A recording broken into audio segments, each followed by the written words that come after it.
Information and communication technology is a medium which is being used worldwide to strengthen and to develop economies. But unfortunately, Pakistan is not a part of that group. But there are some people who go off the road and try to empower women and people from the rural areas of Pakistan. Today, we have with us Mr. Ammar Jaffri, who is the Chief Executive of E-Pakistan and the former Additional DG FIA. And he's also an expert in cybercrime prevention. Thank you so much for your time, sir. Thank you so kindly. And before the formal beginning of this show, I would like to introduce you to my co-anchor, this is Mr. Nasir Habib. He's an anchor person at FIRE. Sir, before we start, I would like to ask you, how did you come up with an idea to empower people in Pakistan through information and communication technology? Yes, Rahim. First, I will start with thanks to FIRE and the team to be here at my place. Before responding to your question, I'll start with what is ICT, Information and Communication Technology. It has been a myth in Pakistan for years. At times people think it is Islamabad territory. So first we should start with what is ICT. You know, we had IT first, in which we transformed the systems into manual system into automated system. We called it IT. It was era somewhere between 75 to 95. Then we had a revolution of communication in which the cell phone started working. So that there was a convergence of IT with communication. So people called it ICT, Information and Communication Technology. Now, this is a sector also and this is an enabler also. When we say sector, it is for the computer scientists to do something. Maybe it is MSc Computer Science, cloud computing, databases, blah, blah, blah. All very complicated technical things. But when we use it as an enabler, it becomes very simple for a common man. For example, we had education, now it is e-education. We had health, now it is e-health. We had agriculture, now it's agriculture. So the transformation of technologies and converting into a facility which could benefit at grassroots, we call it ICTs for development. We had the development sector for centuries. So sir, what according to you is the significance of ICT in the world? What is e-education? You are the best teacher in the town. Now instead of having few students as the captive audience, now he is giving a talk, he is on the Skype, he is so many things he is teaching. So ICT has transformed the development sector in the world. It breaks the barriers. What is the barrier? Language is a barrier. Communication is a barrier. Access is a barrier. Attribution is a barrier. So ICT breaks the barriers. Can we apply it same here in Pakistan? Absolutely. Because for ICT, there is no language barrier. Let me give you an example. You Google something. Now you want to sit in Urdu. Just click the Urdu button and you sit in Urdu. So the traditional barrier of language is no more there. So I think, but this is very important to understand, that ICT works in an ecosystem. It does not work in isolation. How? First, we should mentally prepare the population to accept it. Let me give you an example. When the telephone came, when the television came, there was a lot of apprehension about society. People didn't want to see television. There was a concept. How literate you need to be to use this ICT? As you know, in Pakistan, especially in rural areas, majority is illiterate. Even they don't know how to use computers or laptops. A very much important, very good question. There is no requirement of literacy to understand the ICT. Because ICT is for the people.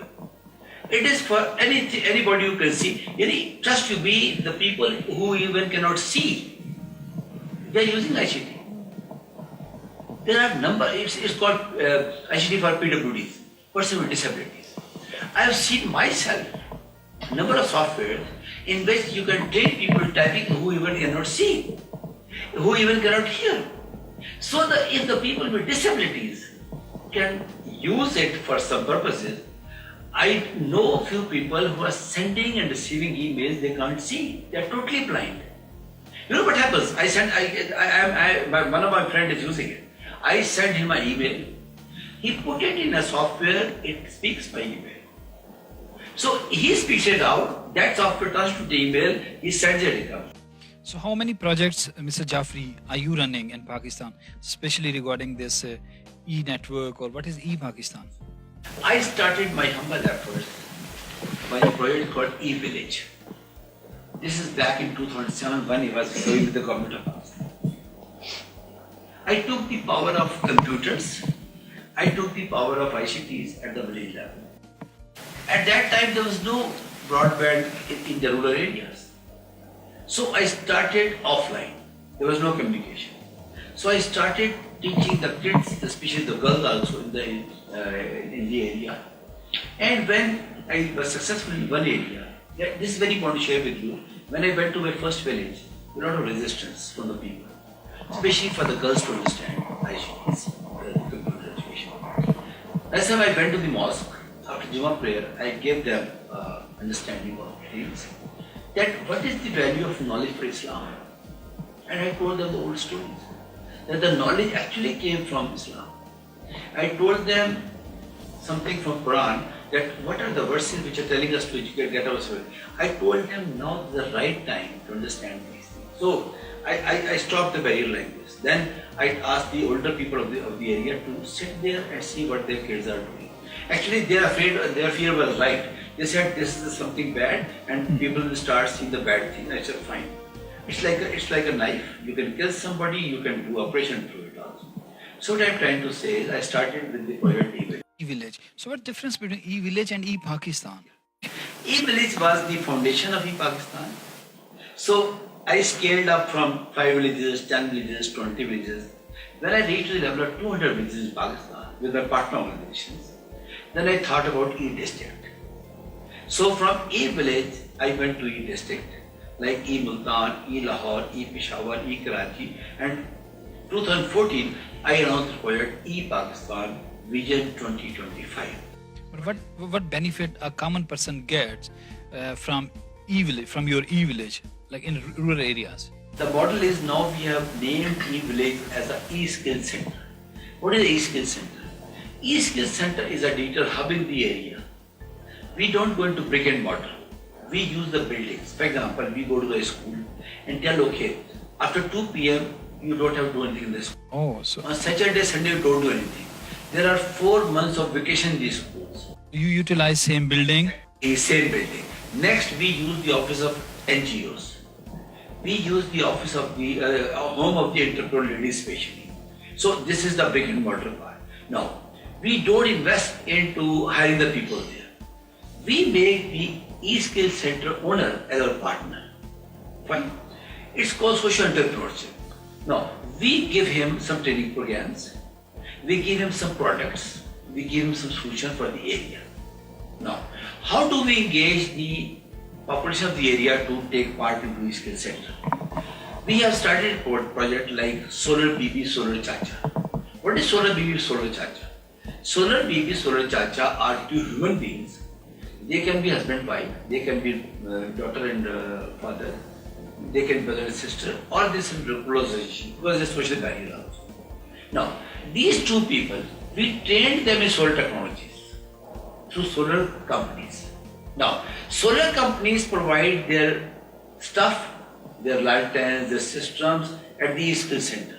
Now, these 2 people, Solar BB, Solar Chacha, sell it, maintain it, train the people, and they get money out of it. These solar companies pay them the money.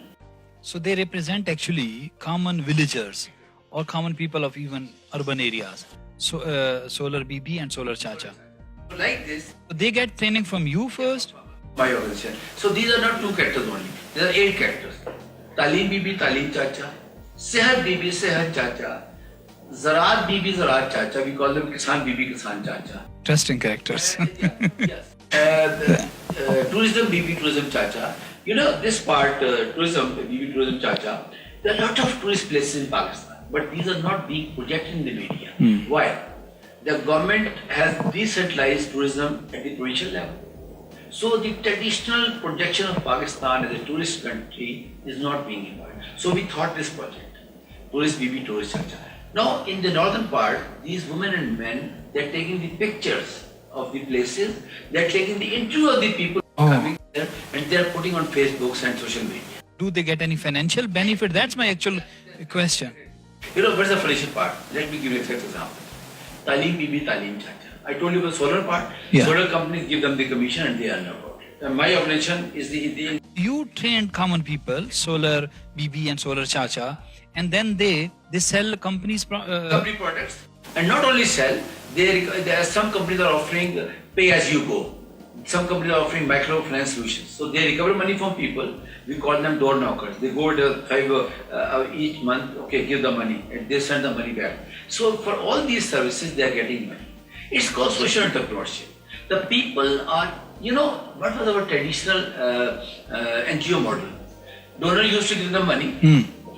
Everybody looking for the money to come, then they'll work. In our model, there is no money. I do not take money from anybody. You have brought a new concept in the society. So, was it a difficult start to take? Very difficult start. You know, Mahatma Gandhi wrote a book. He says, when you go to the community, first they ignore you, then they laugh at you, then they fight with you, then you are the winner. Shah said, trust me, this happened with me. I was a traditional retired government servant, and I served in positions where there is no interaction with the communities. So it was very difficult for me. In the first year of my intervention with the communities, there was a lot of difficult period for me. People used to think he is getting money from some donor organization, he is spending half of it to us and half of his earning. So there were a lot of doubts. But then it took me very hard. Now, alhamdulillah, people have understood that this model is on social entrepreneurship. So, you were a government officer yourself. So, do you get any support from the government in such projects? Yes. Since I have my constituency, the government, my friends are still there. So, not the financial support, I'll say, but if I go to a deputy commissioner and request that I was the additional DGF, so he at least listens to me. This is very important. That is my job, very important. At least I get the first attraction from the civil servant. First, and that is required. And if after that, if I will not deliver, naturally he is not going to cooperate. My area of interest still is how a common person get benefited financially. So you gave an example that you train people, they sell companies products, and how do they get financial benefit in education and health? Okay. Or in which areas you focus more? Okay. I will give you education and health later on. Let me tell you the example. On 6th of December, we are launching Kisan Bibi Kisan Chacha. On 6th of December, 100 women are coming from different parts of Pakistan. I'm not bringing them. I don't have money to bring them. My partners are bringing them. They are affording their expenses of transport and stay. We will train them in 2 days how they can educate the people around them to get benefit from the latest technologies. For example, what is the season of which crop? What they should do to do this? How they can best utilize their technologies for a better crop? How they can save their crops from the climate weather, blah, blah. Now, we are inviting companies who are selling their products for agriculture. This is very interesting part. A university focused on agriculture is our partner organization. They are housing that training. They are their academia, they are their people. And the companies. The companies. And the companies will come and train them on their products. And the community at the grassroots level, through their partner NGOs, they are bringing them to us. Right? So when they'll go back after 2 days, they will be trained to help their people. Now, what is the financial part? When they will train their communities, they will have standees and banners of these companies. Because these companies are commercial companies. Maybe it is pesticides company, maybe it is some sort of car companies, whatever they are. There are a lot of companies investing into agriculture area. So when the Kisan Bibi will be training the people in their own language, so there will be the standees and banners. Now, these companies are doing the marketing of this stuff. How do your partners spot these people who will who will come forward to work with you? We are the partner organizations with big NGOs in this country like Olive Foundation, Plan International, SPO, all these, NRSP, they are our partner organizations. Actually, we have signed agreements with them. What we do, we announce a program, like we have already announced Kisan Bibi, Kisan Chacha. We give it to them, then they circulate it to their communities. And then they ask who is interested. So actually these NGOs, they help bringing people. Exactly. So but the people, common people, they don't invest anything or spend anything. They don't. They get training free of cost and get opportunity to work for companies as well. Even they don't spend money for transportation, stay and food. Everybody is taken care of. This is the beauty of it. But if somebody is not associated with an NGO, then how do they get to know about it? Normally, like NRSP, like World Foundation, they have already established this called VO, Village Organization, Community Organization. That they have a layered structure. So I think the entire country is covered. Since we are partner of everybody, like SAP, like World Foundation, like NRSP, so they have their clusters of interaction with the population. Even not this, few are focused only on women, few are focused only on agriculture. So we have a benefit. For example, if we are doing something for agriculture, we will approach the organization only doing the agriculture. So that's how we spot it. Yeah, but that's the. But how do you? As I asked earlier, what are your focusing areas in Pakistan, especially either Balochistan or South Punjab, interior Sindh? In which areas you focus more? Alhamdulillah, right now when I'm talking to you, except Balochistan, I do not have my footprints. Yes, but immediately after the summer I go to Balochistan also. Right now we exist in all parts of Pakistan. We are in Chitral, we are in a northern area, we are in Gilgit Baltistan. How we have reached there? Through partner organization. For example, I think a month ago I was in Chitral. There were two NGOs, they invited me there. Actually, we have our product in terms of softwares, in terms of trainings, in terms of some solutions. Now, we approach to our partner, okay, this is something we need to train your people, and then they invite us, and then they spend money on our stay there, on our food there, on our trainings there. So who do you train more, women or men or both? Gender balance, very gender balanced. But in some of the area, my personal and my organizational interest is in the women empowerment. Reason: 55% of the population, only very safe margin, 5% engaged. So how can we develop? I think every country would be interested to buy our local products, the handmade products. That industry is dying very fast. I think 2 months before I was in Neelam Valley, there was for centuries there was a industry of pattu through which they used to make jackets and all these things. Everybody has stopped. There's only one institute there, it's in Kale. I asked the people there, why people have stopped making these things? 50, 40 years ago, there was a big market. In every home there was a pattu and they were making stuff out of it. But it has already died there. It's a big market, international market of the jewelry, of the everything we make through our hand. Because in the West, it's a big. We have brought a project called e-shop. What is e-shop? The e-skill center of the area. People come there with their stuff. They take its photograph, upload it on e-shop. Now, the moment it's uploaded on e-shop, it's available to the entire world. Now, there is a complete ecosystem. I will again repeat, complete ecosystem. I understand that a lot of online shopping is being made in Pakistan. But my organization in Pakistan is providing a door-to-door solution. The courier service will pick the stuff from the doorstep of the ladies who is making it.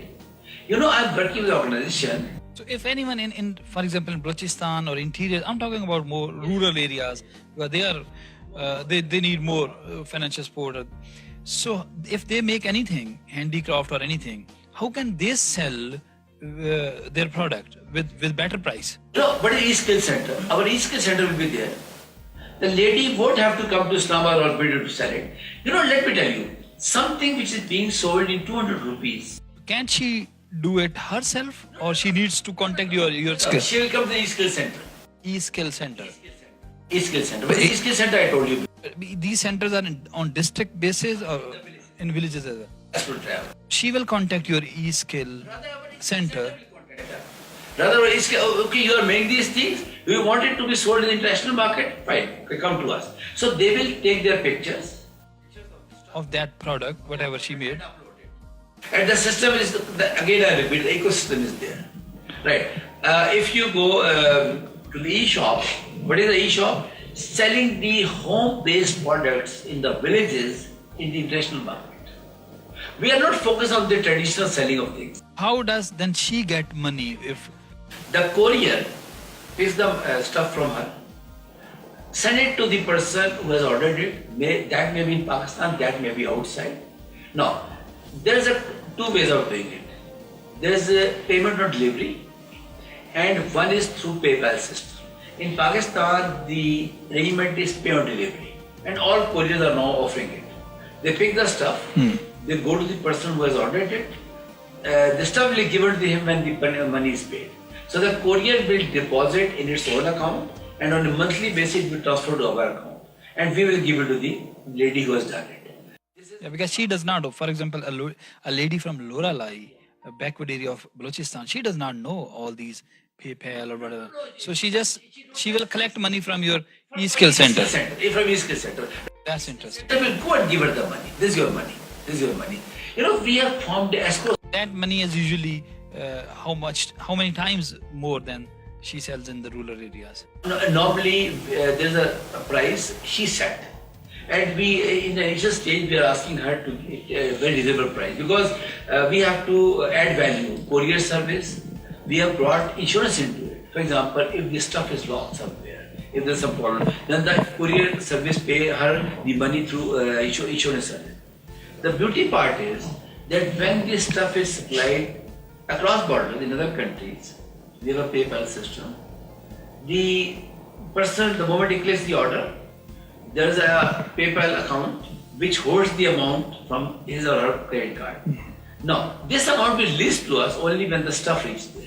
Yeah, but that's complicated part is handled by you, not with the rural lady or that. They can't do it. They can't. Yeah, so you train people, you make them empower, whether women or men. Where do you get funding from? Your organization. To me, it's a zero funding. This is very interesting. That's what I'm telling you. You know, let me give you an example. One of my partners, Sagoda, they have made a product, it's called e-brand, branding SMS. They have made it a simple software house. Now, we are marketing it to Pakistan. On every card we sell through the e-skill center. E-skill center get the money. My organization gets some small amount of money, and the owner of the product gets the money. That's not game. This is something we have to tell it to people. This is the you know, the moment you start getting money from donor, you are stuck up in a lane. You cannot go right, left. You have to walk on this lane. The moment you come on a social entrepreneurship, no, everybody is supporting other party. The product of the owner is supporting the e-skill center. E-skill center through Solo Bibi, Solo Chacha, Talim Bibi, Talim Chacha, all these things. The e-skill center is helping their own people around them. They are empowered. Again, I repeat, learn, earn, and then serve. You know how e-skill center is serving the people now. In the morning, e-skill center gets information about jobs. We do not want and we do not understand that the village people can read 12 papers in the morning. So they pay something outside the e-skill center that these are the job available. This is in the international market, in the national market, cooks required, drivers required, security guard required, and apply it there. Rather, you know, right now there's no application system manually. Nobody, everybody is coming Rosie.com and all these online systems. So my worry was that how my village people will apply. Mr. Ammar, I would also want to ask you that since you're engaging parts of country, like all the marginalized groups, then why don't you target the transgenders? Like why only the women or men, as you said, just two gender balance? Why not transgenders? They're a potential part of our country. Right, initially we started as a gender balance. And you are right, we should take it to account, but right now we have not done it. But definitely thank you for drawing my attention to it, and maybe I'll think about it. And what are your upcoming projects? Are there something that is still not there in e-Pakistan that you're coming up with? The next project is e-Pakistani. What is e-Pakistani? Sorry for interruption. If you could reply one question before we discuss these upcoming projects. How many people roughly have you trained so far? Women and men, and in rural areas especially? In thousands, in hundreds? In thousand. Right now, we exist in 30 districts of Pakistan. 30 districts of Pakistan, right now. In every district, we have got number of e-skill centers now. Previously, Your organization is there actually. What does your organization call? it's called CIT. CIT. Center for Information Technology. It's a family business. We started 25 years ago. It's still in the technologies. Now through that organization, we are having these e-village and e-Pakistan, all the organizations. Right. In response to your question, I told you I work with partner organizations. So through our partner organization, I can safely say that we have at least trained 20,000 people up till now. So what is criteria to be your partner? What is criteria for any organization or NGO or any to be your partner? You mentioned Just there. call us, just send us an email. We are looking for more partners. Nazar, it's a wonderful country. Trust you. Before I respond to your question, let me tell you. As a country, we didn't deliver well in MDGs. What is MDG? Millennium Development Goals. But now SDG is there. From 1st January 2016, Sustainable Development Goals are there. These are 17 goals with 169 targets. After, in the year 2030, the world will be divided into two parts. One is those who conformed SDGs and those who did not conform SDGs. Since we did not deliver well in MDGs, I don't want to quote figures, they are very scary figures, but what was about it? Trust to me, why we have said e-Pakistan Vision 2025. My mission is that up to 2025, I should prepare my nation to respond to SDGs as per the international dashboard we are asking for. And I am working on the dashboard. My organization exists in that dashboard, right? Then if we will fail in something up to 2025, we will be having 5 years. Then we will go to government, other organization 2025, okay, with all our own resources, all our potentials, we could not achieve what is the target for SDGs. We have reached it, but now we have got 5 years, please help us so that we can achieve. So CIT is, you mentioned, in 30 or 36 districts? 30 districts. 30 districts. But in the next 6 years, inshallah, will be 50 districts. The 20 districts we are negotiating. Actually, there was a question also from your side, how do you identify partners? We approach people ourselves, but people approach us. There is only one criteria of take any center or any district as a partner organization. They should be willing to serve without asking for any money. This is very important. Yeah. The moment somebody asks me how much I earn money, I said, are you ready to earn money? If the answer is yes, I go with the person. If somebody asks me, give me the money, I said, thank you very much. So it has trained 20,000 plus people so far. So you were talking about your upcoming projects. One is Kisan BB and Kisan. No. So upcoming projects. Kisan BB already done. On 6th of December in Arad University, Rawalpindi, we are launching Kisan BB now. Solar BB is already there, right? Then immediately after that, we are coming into Talim BB, Talim Chacha. Sehat BB, Sehat Chacha. Very important project.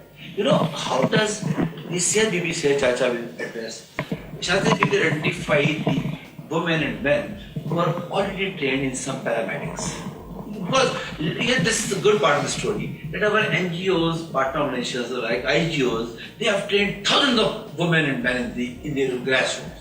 But now they are not doing anything. So through our e-skill centers, we are carrying out a survey, we are identifying these people. Now, once they are identified, we will give them trainings to impart e-health solutions. E-health solutions, this is very important. Now, our partner organizations have already made their e-health solutions.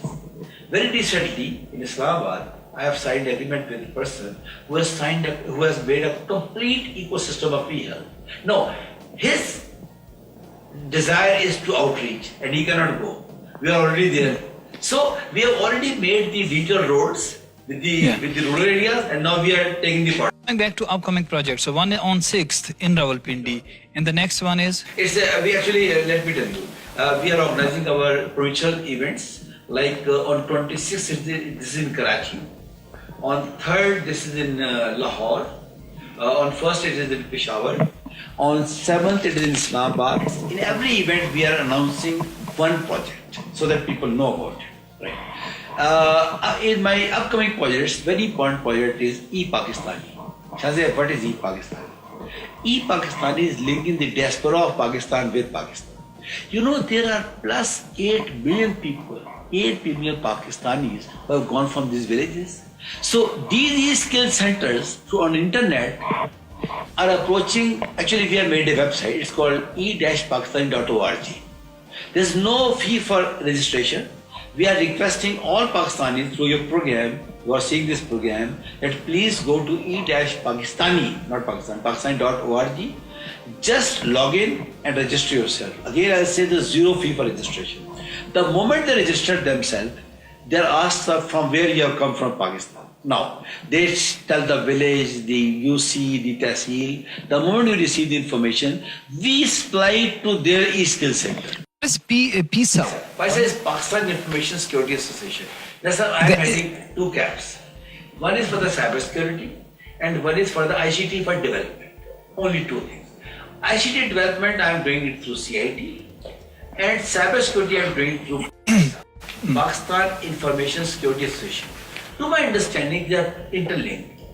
If we will promote the use of internet in Pakistan, there will be need for security of internet. In all those countries where internet has not been secure, the use of internet has been very limited. So this is thought after thinking that we should promote the use of internet at development sector. At the same time, we should invest our energy in making the internet secure. We will have another program or debate on this because you are an expert on these subjects in Pakistan. So you are talking about climate change. What are you doing in this specifically? This there are 3 stages. In the first stage, we are building the understanding of community through again our e-skill centers. What is the climate change? How best you can get benefit of climate change? Shazia, the interesting part is that a lot of developing countries are getting the benefit of climate change. What is climate change? Where there is a snow, it will not be snow there in future. Where there is a heavy rains, there will not be heavy rains there. So it's a one-to-all, a shift in the climate. And there is a very serious research into it. Outside Pakistan, I am in contact personally with a number of research centers which are working on climate change.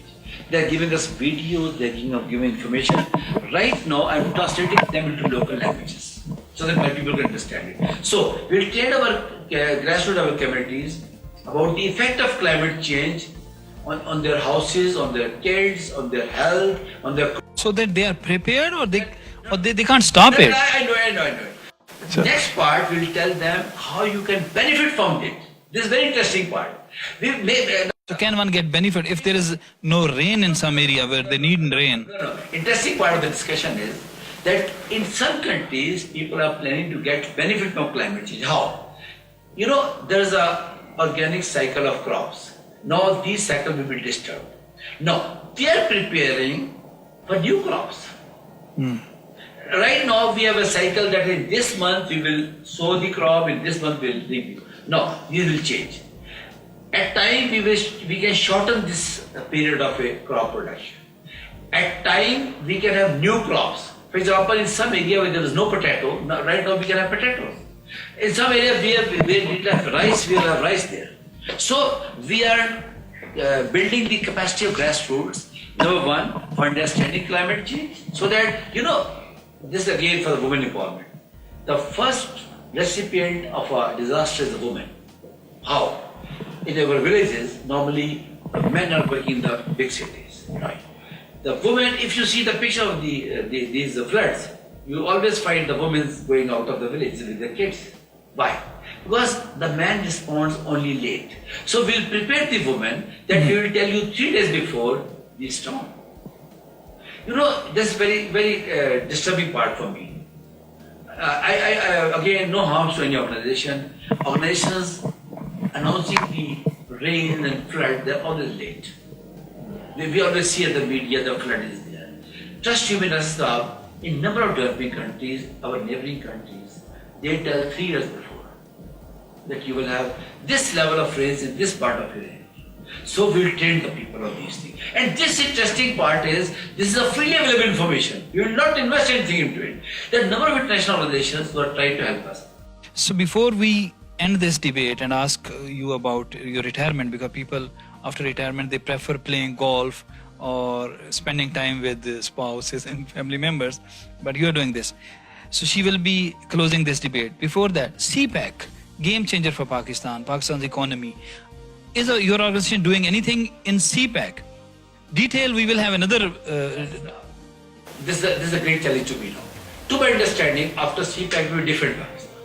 Either will take the benefit of CPEC or will get the punch of CPEC. So I will try to prepare my nation to get the benefit of CPEC. How?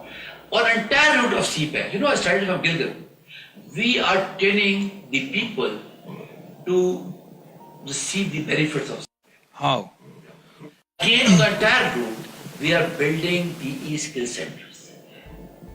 Now, we will offer Chinese companies and our own organization to give us their problems, which will solve them through these skill centers. The benefit will be that these people on the entire route of this CPEC will become the custodian of the CPEC. Now they will protect it. When they have their own financial interest. How do the human being works? Human being works for themselves. For their interest, definitely. It's natural. Me, you, anybody. Investor in it. We have to engage the people living on the CPEC.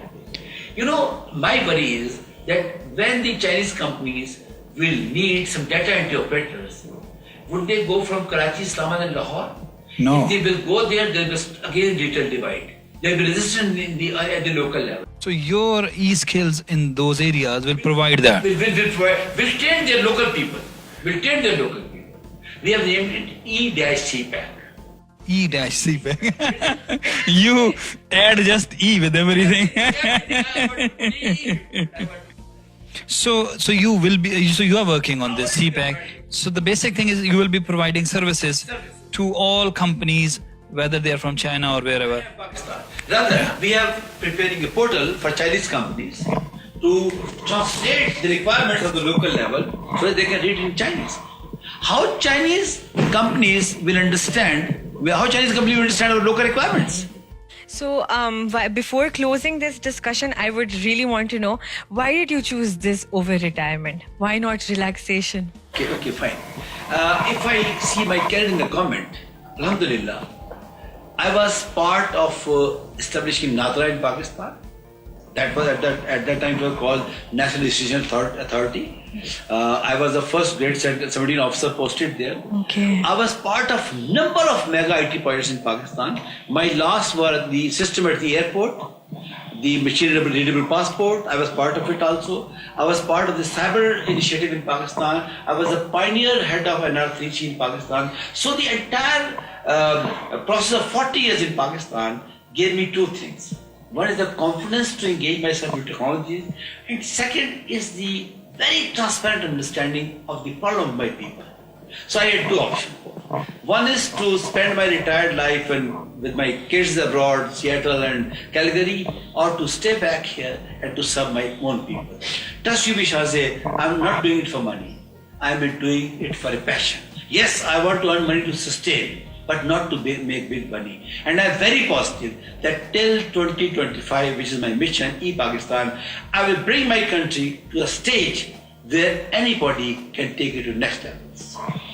Thank you so much. Thank you for your time. And you best so of much luck. for coming here, especially to my home and spending time with me. No. I'm really excited. And I will in the end say all the topics which have triggered from the interview will have exclusivity to them. Definitely. We would love to interview you again, and best of luck with all the initiatives that you take. Thank you so much for your time. Why wait for international funding when social entrepreneurship can end all the problems of Pakistan? And right now, we just gave you an example of people who can actually bring in change in Pakistan. So let's help them, let's support, and we do not need to stay back from the entire world. We can compete and we can do it on our own.